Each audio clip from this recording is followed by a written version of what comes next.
And some of you have thought of suicide. Some of you are in the darkest of darkest valleys. And I was there once too. I was 8 years old, depressed. 9 years old, even darker. At 10 years old, I came to the edge. And I thought to myself, there is no hope. At age 10, tried to drown myself in 6 inches or 15 centimeters of water. In my home, I told my dad I just wanted to relax. But really, I wanted to end my life. I had enough.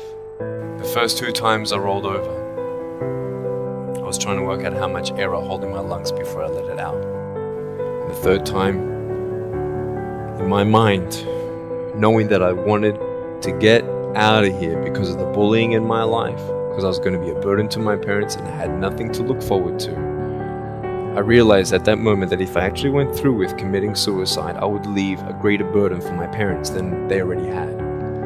So when I saw in my mind my mum and my dad and my brother crying at my grave, if I went through with it, that one thought saved me. The power of encouragement. You can save a person's life. You may have arms and legs, but unless you know 3 things. Number 1, who are you and what your value is? Number 2, what is your purpose here in life? And number 3, what is your destiny when you're done here? If you don't know the answers of any of those 3 questions, you're more disabled than I. If I gave you $1 billion, would you be happy? If you gave me $1 billion, I'd be very happy. But then if my mum dies tonight, am I happy? No.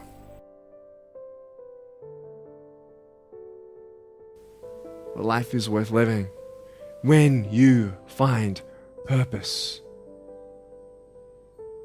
Nick, I don't know what my purpose is. I don't know. My parents want me to do this. My teachers want me to do that. My friends think that I should do this, and I don't know what to do. And you're torn, man. You don't know what to do. You have to make important decisions, man. You don't know what to do. Who do you believe? Follow your heart. If that's who you want to be, if that's what you want to do in life, then walk to it. One day at a time. You got to come to the truth of knowing who you are and why you're here. William Barclay, he said, the greatest 2 days in anyone's life, the day you were born and the day you knew why. I know that there are 1 billion people going hungry today.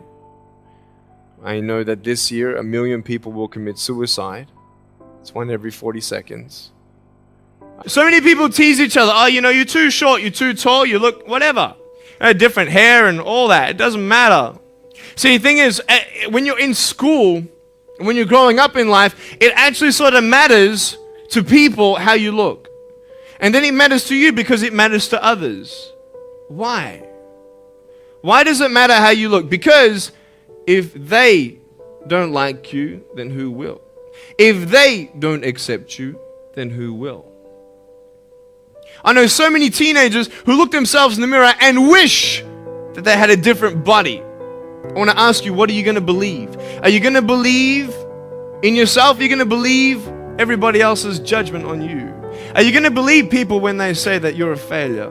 No one really likes you. No one really cares about you. That's what this world is. I want to look like her. If I was taller, shorter, smarter, more popular, whatever you want. It's not enough. And the fear that we have is that we're going to be alone. That we're not good enough. And we have to change ourselves. And so many people put me down and say, Nick, you look too weird and no one's really your friend and you can't do this and you can't do that. And I couldn't change anything. It's not like just fixing my hair one day and everything's fine. It's not like, just whatever. I couldn't change my circumstance. I couldn't just one day wake up and say, hey, give me arms and legs. I need arms and legs. But it was so hard because people put me down. And I started believing that I was not good enough. I started believing that I was a failure. that I'll never ever be somebody who people would like or people would accept. And it was so hard, man. I thought to myself, I can't go on the soccer field like everybody else, and I can't ride my bike, and I can't skateboard, and all these sort of things. And I started getting depressed. I thought, what kind of purpose do I have to live? I mean, are you just here to live to die? I mean, is there not a purpose for me? Is there not a purpose in life? And I had questions and no answers. And I asked my mum and dad, why did this happen? I asked doctors, why did this happen? And they don't know. There are some things in life that are out of your control that you can't change and you got to live with. The choice that we have, though, is either to give up or keep on going. Every single human being has value, and my value is not determined on how I look or what job I have or where I'm from, where I was born, how much money. All that stuff is nothing. And it's funny how the friends around you sort of determine who you are. You change yourself. You come to school. And everybody swore around me at high school, so I started swearing. Why? Because it's the cool thing to do. Everybody swears. So I don't want to be left out. And I want to be accepted, so I started swearing. You go to a party, everybody's drinking, so you drink. Why? Well, everybody else around me is doing a big deal. And you start losing yourself, and you start putting your security in temporary things. You start putting your happiness in things that won't last. You can get drunk all you like, but in the morning, you're going to be sober with a headache with the same problems. Nick, you're not good enough. Nick, just give up. Nick, you're never going to get a job. You won't get married. You can't even hold your wife's hand. What kind of a father are you going to be if you can't even pick up your kids when they're crying?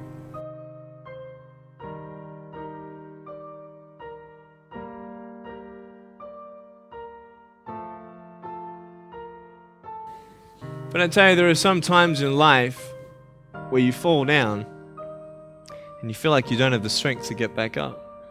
Because I tell you, I'm down here, face down, and I have no arms, no legs. It should be impossible for me to get back up, but it's not.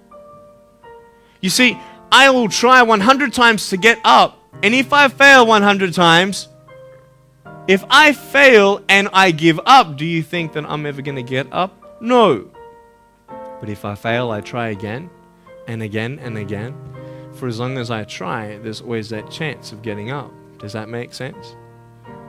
And it's not the end until you've given up. And just the fact that you're here should persuade you that you have another chance to get back up. That we have a choice, either to be angry for what we don't have or be thankful for what we do have. You have a choice every day you come to school to either tease somebody, gossip about somebody, or you can go up to them and encourage them. There's still hope.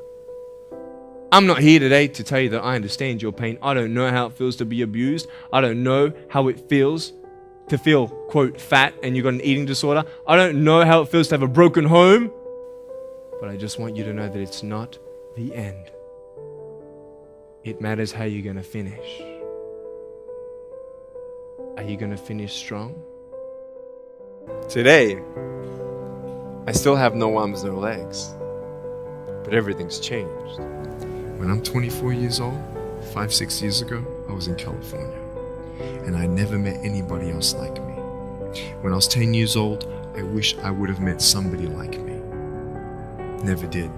Didn't get that miracle. But at 24, in California, I saw a little boy with no arms and no legs, 19 months old, just like me. I knew he was going to be bullied. I knew he was going to go through depression. I knew he would feel alone. I knew that he would get worried if he's ever going to have a girlfriend, and so on and so on.